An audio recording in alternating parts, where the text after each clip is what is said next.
Hi, this is Claire, otherwise known as Bear, and welcome to my library.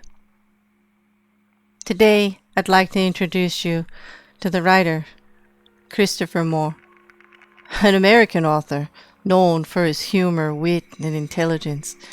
His writing is often quirky, and I must admit, he has been writing for a very long time.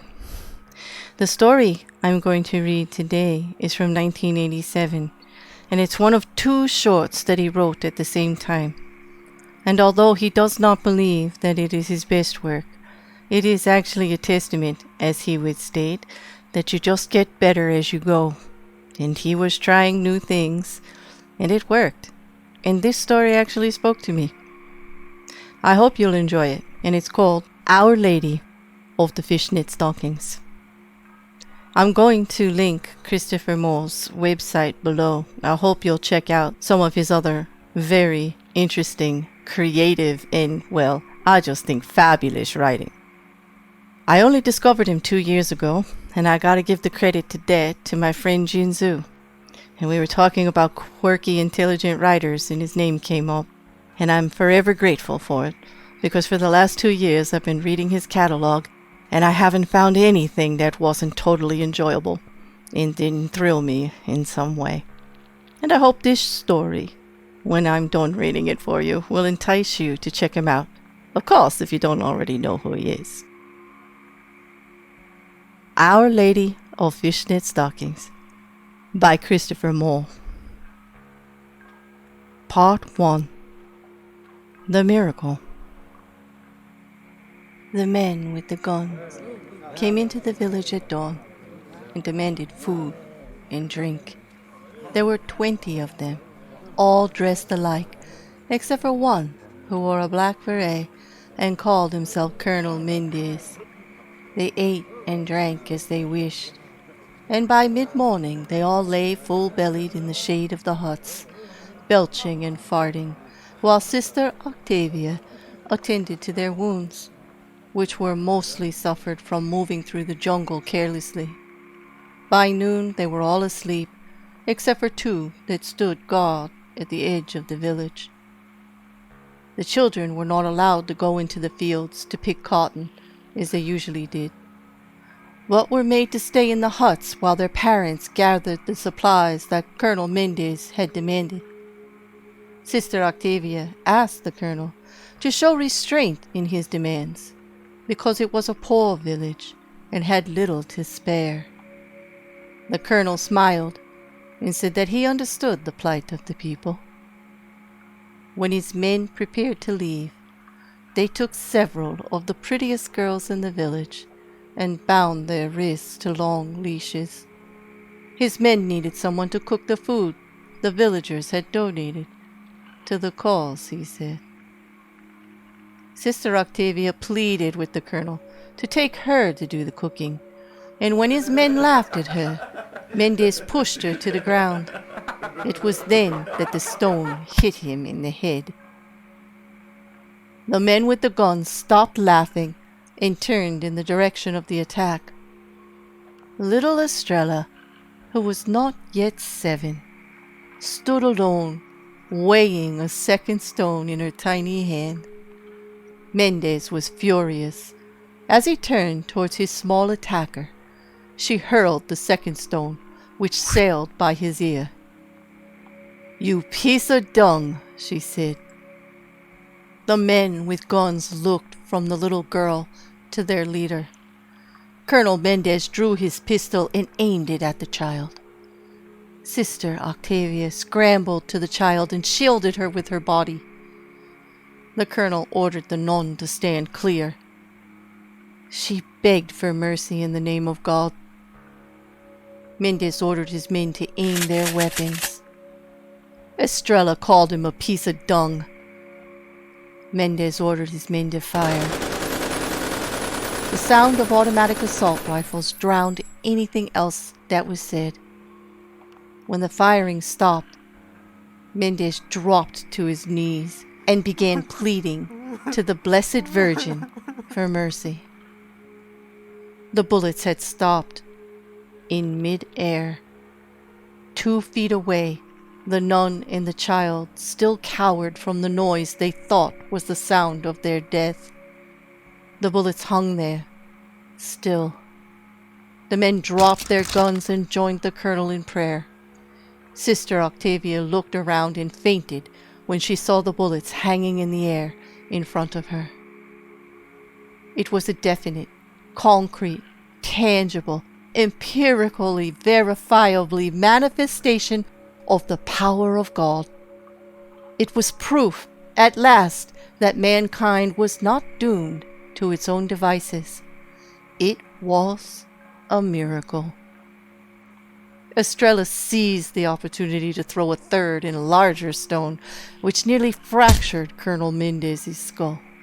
Officially, military advisors from all the world powers did not converge on the site of the miracle and report back to their respective governments because officially they were never there.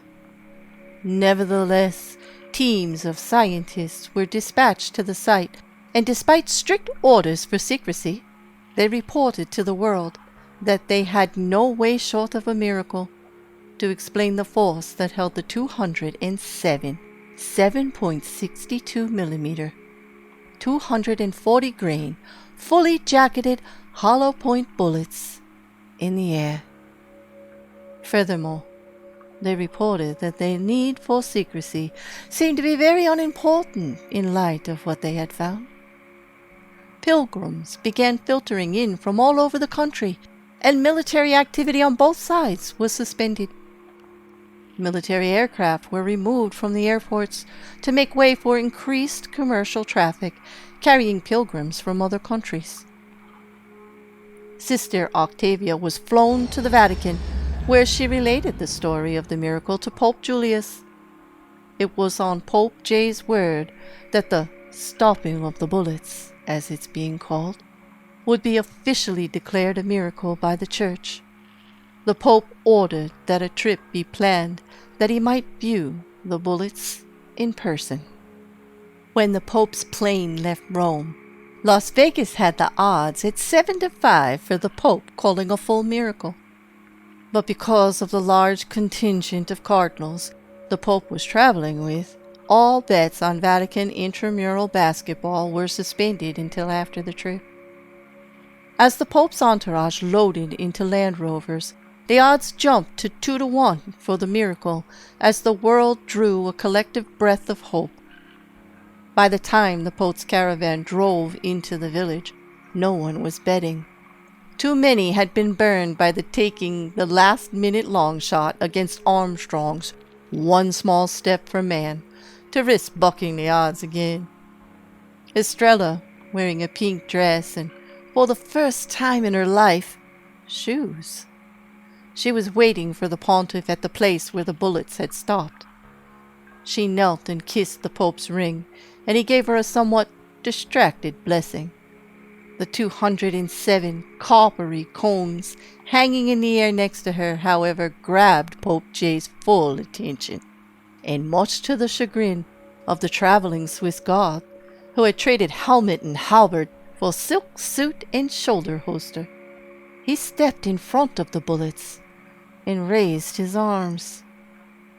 10,000 people who had crowded into the village that day, and 1 billion more who watched on their televisions at home, heard Pope Julius proclaim the stopping of the bullets a miracle, and the spot hallowed ground.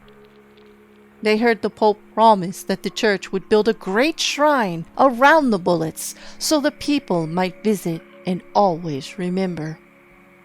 And as the Pope bowed his head and led the world in prayer of thanks, they heard Estrella loudly complaining that being shot could not be nearly as bad as having to wear shoes. Nearby, a reporter from a tabloid scribbled down the tentative headline, "Better shot than shoed," says Miracle Girl. That was how it began. Part 2. The Temptation.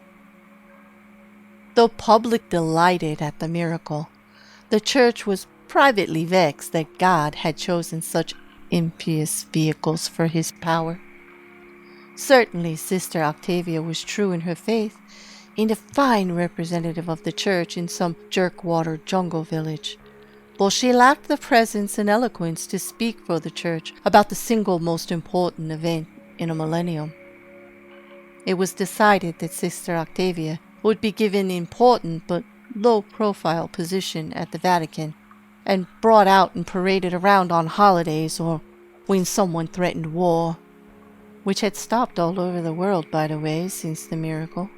So while Sister Octavia picked up and delivered the papal dry cleaning, the most important work given a woman in the church, Estrella was sent to very private schools to be trained for sainthood. 11 years passed before Estrella appeared in public again.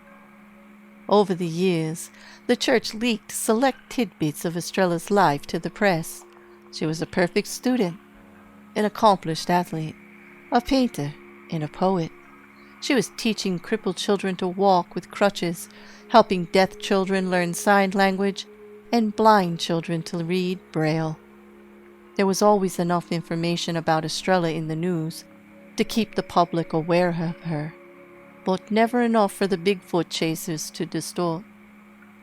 By her 18th birthday, the church decided it was time for Estrella to meet the world and prove to them that she was not a little girl whose shoes were too tight. She was a saint, or would be soon. The world moved to the edge of its seat. She arrived at St. Patrick's Cathedral in New York, looking much as the world expected her to look. That is, quintessentially Catholic. She wore a white blouse and a plaid skirt with knee socks and saddle shoes. Her dark hair was done in braids and her face made up only by nature. She was given a tour of New York by the Archbishop, and the media had a field day with images of the miracle girl against a backdrop of the Big Apple. At Columbia's primate laboratory, she spoke sign language with a chimp in front of 5 networks in 39 countries. When a reporter asked her to sign something for the camera, she graciously obliged him, and for a few moments only the hearing-impaired people of the world knew that she had told the reporter to go jump up a porcupine's ass. Temptation is the constant companion of saints and saviors, martyrs and messiahs, but unlike most who resisted, Estrella challenged its creativity. The next time the media caught up with her, she was at a fashionable New York disco, wearing her knee socks and saddle shoes. Only her knee socks and saddle shoes. She flew to Los Angeles with the rock group in their private jet, and they canceled 3 performances so they could rest from the flight. She sat in some cement outside Grumman's Chinese theater, played a bit part in a picture called Ninja Babysitters, did a guest spot on a game show, won $10,000, went to bed with the host and 2 contestants, and was on a plane for Paris before she'd been in town 48 hours. Temptation didn't have a chance. The supermarket scandal sheets hadn't had anything like it since the stopping of the bullets. The television networks were euphemizing at a furious pace while trying to mobilize camera teams to follow Estrella. When her plane landed in Paris, she was met by a special envoy from the Vatican with a message from the Pope. It simply said, "Why are you doing this?" Her answer, scribbled on the back of a Shrine of the Blessed Bullets postcard, was equally simple. It beats shining the shoes of a fisherman. The Pope was at a loss. Within hours, Estrella was put in jail when the curators of the Louvre refused to acknowledge her claim that Saint Estrella screwing a guard was a major work of living sculpture and should be allowed to remain on display for its religious significance. She was put in solitary confinement when she caused a minor riot by insisting the cowards put her in front of a firing squad. The next morning she was released in care of her lawyer, B. Sneed Banducci, who herded her through a seething maggotry of reporters to a nearby cathedral where he announced that Estrella would take confession before holding a press conference. Estrella emerged from the confessional a blossom of renewed purity, soul retreaded, spiritual hymen replaced. Her confessor was dragged out, ears bleeding, face locked in a rictus of frustrated ecstasy. Estrella's penance, 73 million Hail Marys, was later appealed by Banducci and reduced to 5 Stations of the Cross and 10 weeks of service as Mistress of Ceremonies on the Vatican Cable Network's bingo show. On the steps of the cathedral, Estrella threw her arms around B. Sneed Banducci and announced that she planned to marry the corpulent attorney, whom she had fallen in love with when he had come to her school to teach a course in corporate canon law. The wedding would be held, God willing, at the shrine of the Blessed Bullets in 2 weeks. Part 3. The Martyring. Since the miracle, the village had grown into a city, and the villagers had grown rich, selling their land to developers and peddling souvenirs to pilgrims. On every corner, villagers set up booths and sold Blessed Bullet medallions and Blessed Bullet plaques, bullets suspended in plexiglass over photographs of Estrella and Sister Octavia. In every alley, a villager in a trench coat sold nude pictures of Estrella, buffing herself with a scarf, bootleg stills from Ninja Babysitter. When the wedding was announced, the hotels near the shrine began filling up with jet-setters and royalty from all over the world, hoping to get a good spot in front of the shrine to view the wedding of the miracle girl. The wedding was to be even more grand than those put on by the British royal family, who refused to attend and instead ate sour grapes at tea and read aloud from the joys of inbreeding. The networks established satellite hookups and rubber company blimps cast their round shadows over the shrine while proclaiming that the third world rides safer on all-weather radios in 30-foot letters. On the day of the wedding, well-wishers lined the boulevard leading to the steps of the shrine. The bride arrived in a gilt antique carriage from which she emerged wearing black fishnet stockings, a white gown with a 20-foot-long train, and a headband advertising her favorite sports shoe. B. Sneed Banducci and the Archbishop waited at the top of the steps, where the bullets hung in the air at their backs. Security guards cleared a path through the crowd for Estrella and Sister Octavia, who had been temporarily excused from her duties at the Vatican when the Pope consented to get by with wash-and-wear robes in her absence. The wedding march concluded, and the crowd fell silent except for the few reporters who murmured the obvious to their viewers in their best golf match whispers. The Archbishop was adjusting his microphone when the first shot rang out and ricocheted off the steps. The wedding party turned and looked into the crowd. At the bottom of the steps, an old, somewhat wall-eyed man in black beret was taking aim at Estrella with an automatic pistol. Sister Octavia threw the girl to the ground and fell across her to shield her from the bullet. When the second shot sounded and there was no pain, Sister Octavia turned to see Colonel Mendez clutching his chest with bloody hands. The security guard who had fired the second shot ran to Mendez to restrain him, but the colonel had already fallen and was watching his life run red over the white steps of the shrine. "It was to stop me from doing it, not to save you," he said. As Mendez died, there was a thumping noise behind the wedding party. They turned to see the blessed bullets falling one by one to the floor of the shrine, like the leaden tears of a giggling god.